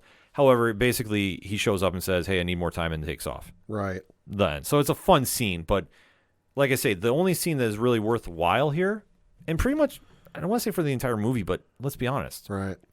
is the bonus scene involving Peacemaker. Right. And why I say this, Pat, is James Gunn is very connected to that show. Mm-hmm. Is he not? Yes, he is. He wrote and directed every episode, if I'm not mistaken. Right. So the fact that he sends over people from that cast, Yeah. and those characters specifically, Yeah. means to me that the door might be closed for another Shazam film. And I think this was already set in stone prior to the sale going down. Right. Well, and if they go to do another movie, I know they're going to need to look for another director, because the gentleman who has directed this movie and then the first incarnation was directed by David F. Sandberg, and he basically said, and I'm paraphrasing, after 6 years of dealing with just Shazam, he's done with superhero movies. Yeah. Well, like I said, there really wasn't any substance to this one, like I said, until the end. Sure. So like I said, that's why I'm not spending a lot of time doing a full detail. If you really want a great full detail, 3FN this week had an amazing review of it, so definitely dive in on that. But for me, this was like a 6 out of 10. Sure. 7 maybe, but the bonus scene is what stands out to me. Sure. Because for James Gunn to sign off on this, I feel that we're going to see a JSA project coming from DC Films at some point. Some point, yeah. Not saying it's in that first slate, doesn't need to be. No. But I think for Zachary Levi to be added to that cast, and they have had some members of the JSA show up prior. Now, granted, we don't know if they're going to come over and be in part of this new incarnation. Right. But I have to feel that this is a sign that this isn't the last we've seen of Shazam, but maybe the last we've seen of him solo. Yeah, maybe. Because there was some more Shazam-related news that came out this week. Yeah, so there was an article from the folks over at The Wrap in which the headline, and boy, this is a hell of a headline, quote, "How Dwayne Johnson kneecapped Black Adam and Shazam 2 while trying to take over DC." That's not a good headline. No. So the article reads, quote, "In The Rock's attempt to position himself at the center of the universe, he vetoed a post-credit scene featuring Zachary Levi's character, insiders say. The underwhelming $65 million worldwide debut of Shazam! Fury of the Gods is another black mark for the DC Universe. The second-string superhero stable, but there's another villain, insiders told The Wrap. Dwayne 'The Rock' Johnson, who's behind the scenes maneuvering to boost another DC property, Black Adam, in which he starred, may well end up tanking both franchises, they said. To be clear, DC has a host of problems that aren't Johnson's fault, which is why Warner Bros. Discovery is attempting a reboot under James Gunn and Peter Safran. But in trying to shape Black Adam as the new center of the DC universe, a strategy that failed to bolster Black Adam and undercut the once promising Shazam franchise. Johnson may have kneecapped both, painting a portrait of a celebrity who put his own brand before the work. Johnson did plenty of work in public to undermine Shazam, chiefly by promoting a face-off between Black Adam and Superman, instead of the more canonical link between the hero Zachary Levi played and the former pro wrestler's own character. Privately, he vetoed a planned post-credit scene in Black Adam, which would have seen Shazam recruited by Aldous Hodge's Hawkman and other costume superheroes into the Justice Society of America. The Wrap can report exclusively thanks to the disclosures by two high-level Hollywood insiders. Close quote. Well, if that is allegedly true, and I do want to stress allegedly, Yep. that is not a good look. No, it's not. No. And if you're not familiar with the character of Black Adam, he is the ultimate villain to Shazam. Yep. So the fact that we have a Black Adam film, they needed to tie in Shazam to him. Yes, they did. They absolutely needed to. In fact, it was in the bonus scene of Shazam 1 in 2019 Yep. that they do mention Black Adam. There was another seat there, and they were wondering who it was for, and they never said the name, but comic fans knew. Oh, we all know who it was. And that's why I say the fact that this is coming out, that there was a refusal, allegedly, to do the bonus scene, I think speaks volumes of the problems that we had heard rumors about. Mm-hmm. And I think that, yeah, it absolutely killed the franchise because, let's face it, Shazam is a great hero, but is he a real cool hero? Standalone. Well, I mean, he has had some great runs in the comics. There's no questions about it. Sure. And he has been a member of the JSA, which has definitely featured him well. But when you compare him to, like, modern heroes now, he might not be as cool as some, per se. Right. But it's not to say he's a bad character by any means. Like, I'm super excited about the Mark Waid and Dan Mora book that's coming out. I'll probably be reviewing that because you can write Shazam very well. Mm-hmm. But I think to translate to a pop culture audience, you need to have that good balance. Right. The thing is with The Rock, and let's face it, The Rock is one of the most popular actors in Hollywood. Yeah. One of them. Probably the biggest action star on the planet right now. The fact that he should have been part of this, I think definitely hurt that franchise. Oh, yeah. And especially, you could have gone somewhere for the sequel if you wanted to set up for it. Not saying that they would have gone away from the Daughters of Atlas, but let's face it, there's reasons for it. Like if he didn't want to do it, you got to go with somebody else. So, well, I mean, if for those maybe not understanding, why this is so bizarre and just kind of like a weird situation, I saw this comparison online, but this is like if Marvel went back and tried to do Thor 1, but decided to not include Loki. Yeah. And Loki was just not a part of the film, never included, never met, briefly mentioned, maybe even hinted at, but you never saw him, you never heard from him, you never did nothing with him. Mm-hmm. And then a couple movies down the road decided, hey, you know what? We're going to do a solo Loki movie. Yeah. What? Why? Yeah. It just goes into that effect that, sure, The Rock might really love to do Black Adam, but you have to tie it into the source material to connect. I'm sorry. Yeah. The fact that you didn't, I mean, that's one thing. But at the end of the day, it needs to come back to it. Right. There's no question about it, especially when you have a franchise that literally is waiting for you to make that happen, in my opinion. Yeah. Like, the fact that it didn't happen, it's a shame.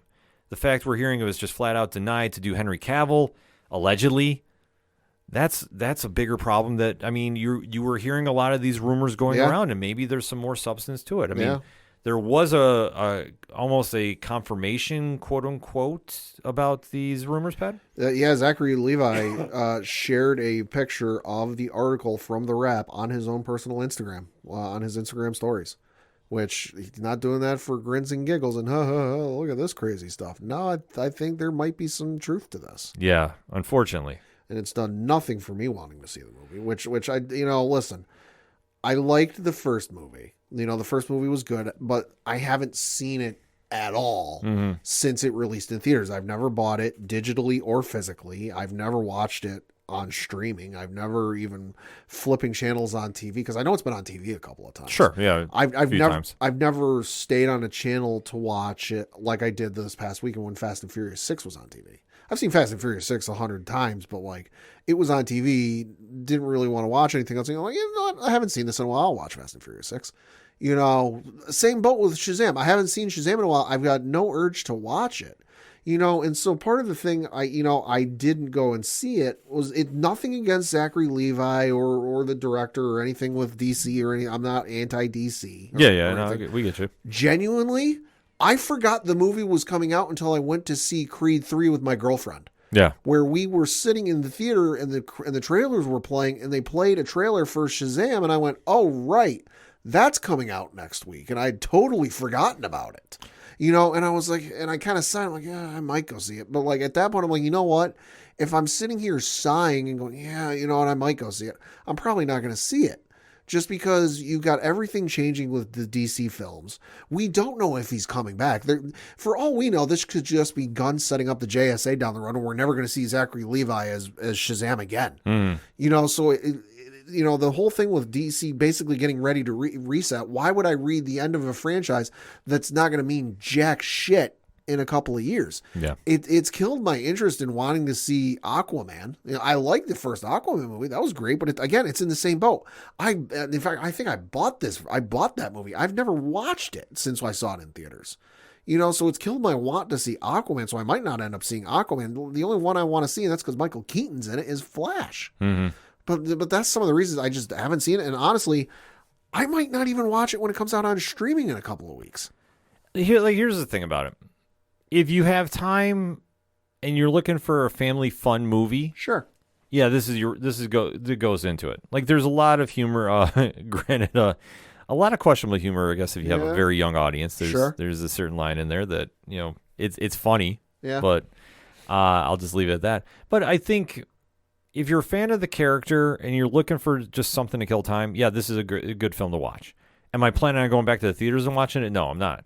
Sorry. Just this didn't really sell me on it. And I think a lot of fans agree with the statement I'm making here. The fact that we had the hard reset, and obviously this project is tied with Dwayne Johnson for better or for worse, and the fact we know that allegedly the divorce from him and James Gunn's vision is very evident. Oh, yeah.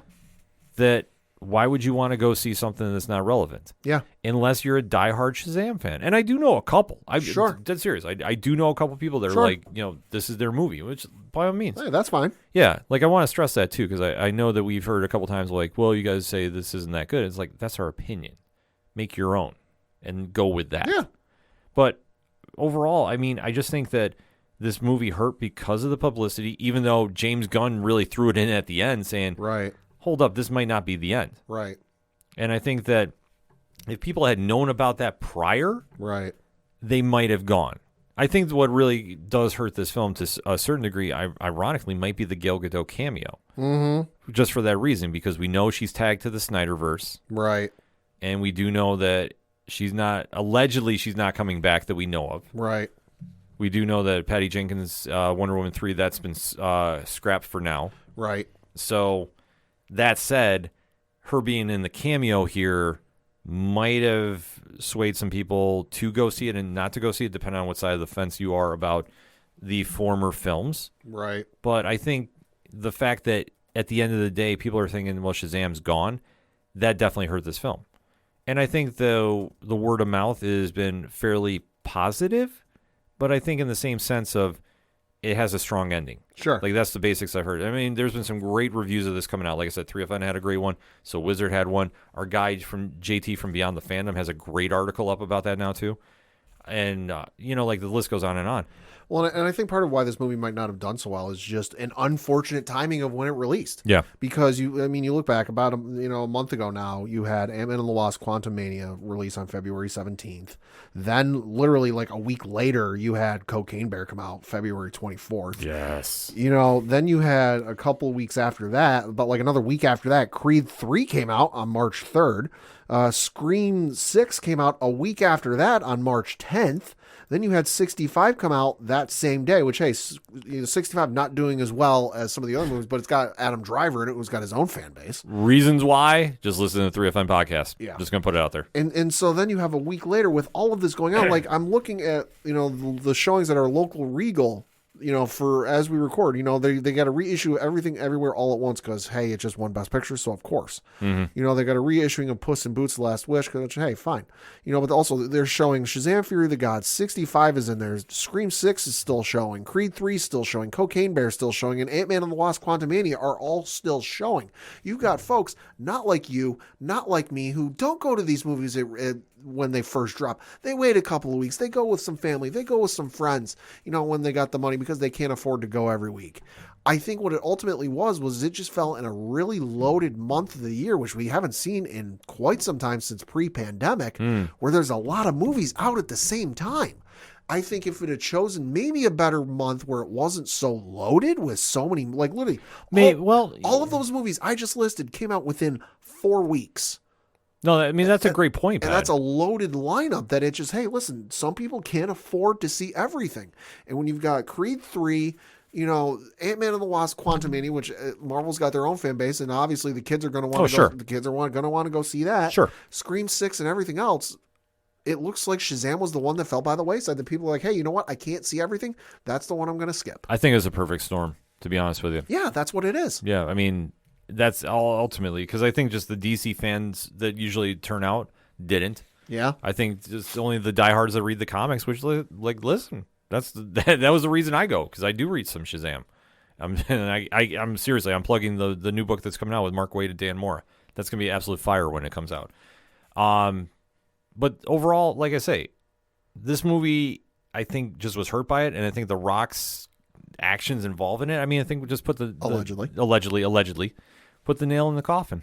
And then now I think the word of the bonus scene is going to come out, but I think it's going to be a while before we see Shazam come back, which is okay. If we see him at all. If we see him, but I think we're going to see a JSA project before long. Maybe in the same vein of when they did the Justice League of America comic. Right. In the New 52 when it was the team Amanda Waller set up to go take down the Justice League in case. I think the bonus scene was simply James Gunn's kind of wink, wink, nudge, nudge. Hey, we're going to do a Justice Society of America something. Yeah. Whether it's a show, whether it's a movie, we'll see. Because let's not forget, Peacemaker season 1, the Justice League showed up, although admittedly we only saw Ezra Miller and Jason Momoa.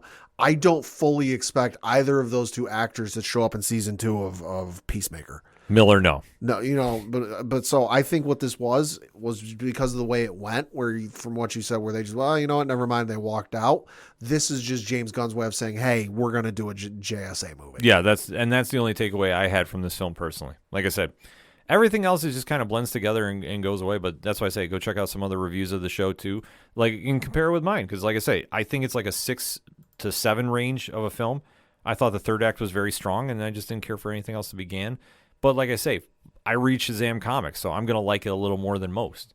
But that's just me. And like I said, if you really want some great podcasts that covered it, like I say, Caption Life did some work with it too. Beyond the Fandom, So Wizard, 3FN was the only podcast I know brave enough to cover 65. Oy. And like I say, salute to those guys for doing that, because I will tell you what, I sat there and I was like, this movie looks tough. And I mean, I was kind of in for it when I saw, it's Adam Driver. Okay, maybe same. Maybe I'll see this. And then the trailer played. I'm like, ooh, this is a skip. Yeah, I just could not pull myself to do it. I was like, you gotta be kidding me. Like, I can't do this one willingly. It did nothing for me, even though it had Adam Driver in it. That's the only thing with that. But that's what I say. You listen to these shows, you get your opinions, make your own. And if you like the movie, like, listen, hashtag ODPH pod. Let me know what you loved about the movie. Like I said, I enjoyed it for what it was, but I'm not saying this is on my top 5 echelon of all time. Mm-hmm. But, like I said, if you loved it, hit me up and let me know why. If you didn't like it, hit me up and let me know why. And what did you think about that bonus scene? Let's talk about that, because I think that's a bigger implication than anybody is even talking about. That said, Pad, let's end this show like we always do for the entertainment edition. What's at the comic shops this week? So this is what I'm reading this week from the comic shops. From DC, you've got Nightwing issue number 102. Tom Taylor still writing, so it should be amazing. Yeah, oh my God, yeah. You've got Superman issue number 2 from Joshua Williamson, which issue 1, if you have not read, what the fuck is wrong with you? Seriously, might be the best Superman issue I've read in quite some time. But the work between Williamson and Taylor Yeah. right now Yeah. alone. Yeah. We're not even talking about Action Comics, which is awesome too. The Superman universe is booming right now. Yeah, it is. Oh my God. Yeah, it is. And then switching over to the Marvel side of things, well, Disney specifically for this one, from Greg Weisman, Gargoyles, issue number 4. You know I'm fucking here for this. Also going to be reading from the folks over at Marvel this week, Amazing Spider-Man, issue number 22. Zeb Wells, good God, this whole thing they're doing with Spider-Man right now is amazing. Can't wait to see where they go with it. Yeah, this is very polarizing amongst the fans. I want to put this out right now. Oh, yeah. There's a very I understand. very strong one way or another with this. I understand. And then for the folks over at Star Wars Darth Vader issue number 32 from Greg Pak.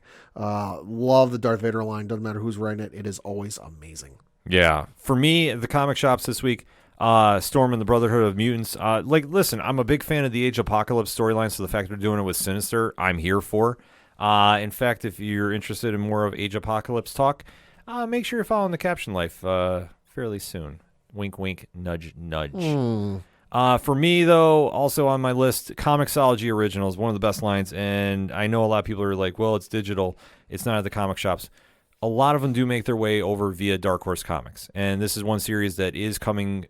Season 1 is out for Dark Horse, and this is one that they just wrapped up Season 4, and that is Ask for Mercy, The Circle of Time number 6, Richard Starkings and Abigail Jill Harding. Phenomenal series if you really like some sci-fi's work, Pat. Okay. This is something that, like I say, sci-fi fantasy. I'm just going to show you just a snippet of the art here. Oh, okay. But there's a bigger shot, like I say. Oh. And I'm going to get to the one here because this is all in parlay points. Look at that artwork. That is nice. Yeah, Very nice. Harding does a very quick shot of the pre-moments before a very big battle goes down. So this ties up the storyline that they've been building all season. And it ends on a very interesting note. Like, there's a lot of things that are happening. So if you've been following the story of Alazane and Mercy and the Bella Tartaris, it's been wild. Yeah. And they do a lot of time jumping. So there is some moments that if you're jumping in cold, it might be rough just to catch up. Sure. But there's enough here that you understand who's the good guys and who's the bad guys. And then just how everything unfolds. It's a really solid issue, and the ending will throw you for a little bit of a loop. So I'm interested to see what we're doing after this. I don't know, but what can I say? Comixology Originals is a great line. You definitely want to go check that out. To say digitally, it's well worth the time doing. And then when they hit the comic shops, like Scott Snyder and Francis Manipul's Clear is hitting, you need to go buy, like 5, 7, 10 copies. Just putting it out there. Also hitting the comic shops and digital stores this week, Valiant Entertainment is back. More importantly, I should say the King is back. And no, I'm not talking about Nick Gage. I'm talking Exo Man of War Unconquered, number 1. Becky Clunan, Michael Conrad, Liam Sharp. The book brings back Valiant's flagship character. And I do mean, seriously, if you're talking about all of Valiant Entertainment, Valiant Comics, in my opinion, Exo Man of War is their franchise guy. I know that Bloodshot is there and is very high profile in his own right, but it's Exo all day, every day. And this is a very cool story, and how they're bringing back Arik and these, I almost say symbiotic, but it kind of feels like that. His very unique suit, Shanhara. How they're bringing that back and the story they're setting up, like this feels like an epic tale. And I don't like throwing that word around because I think it gets overused a lot, is epic. Sure. But this really feels that sense that they're building up for something major here. And there's like this weird prestige feel to it, in my opinion, but I think a lot of that has to do with Liam Sharp's art, which is just phenomenal, Pat. Like, I'm going to show you some of this right now. Ooh, So like I say, there's like a certain vibe to it. It's not just your average comic. And like I say, I always love seeing Valiant Entertainment back on the shelves. I'd love to see more of it personally. One of my favorite universes, and just the fact we got Exo back. We do know that there is going to be some more coming out, so definitely want to make sure you pick that up at the shops this week. Over at Image Comics via Black Market Narrative, we're talking Massiverse, Pad. Ooh. And the conclusion of Inferno Girl Red Book 1, number 3. Matt Groom, Erica Durso, put the final touches on one of the best debut series you're going to read. Albeit, though, this is how the Kickstarter is broken up. So if you have the Kickstarter, which is they did have back on sale, they did have some copies. So if you're looking for that, I did put the link in on Parlay Points. You can definitely go check that out. I don't know if they have any left at recording time. So, take that into consideration. But even so, get to the local comic shops and go buy all 3 issues that are out right now if you can still find issues 1 and 2. Book 3, though, caps off everything for Cassie Acosta. Phenomenal story top to bottom. Artwork is on point. The writing is very cool. A lot of surprises happening here, and seriously, I need to have book 2 announced sooner than later. I know Matt listens to the show, so he knows that we're waiting on book 2 announcement. I wouldn't doubt we might hear something by San Diego at the latest. Just putting that out there, putting the karma out in the world. I don't know anything official, surprisingly, but I'm just going to say this. You definitely want to make sure you go out and buy it. It's a hell of a book, and you definitely will not be disappointed. I have more people DMing me about Massiverse stuff. Nice. Especially this book that we might have to do a breakdown episode at some point of either this or no one, so stay tuned for that.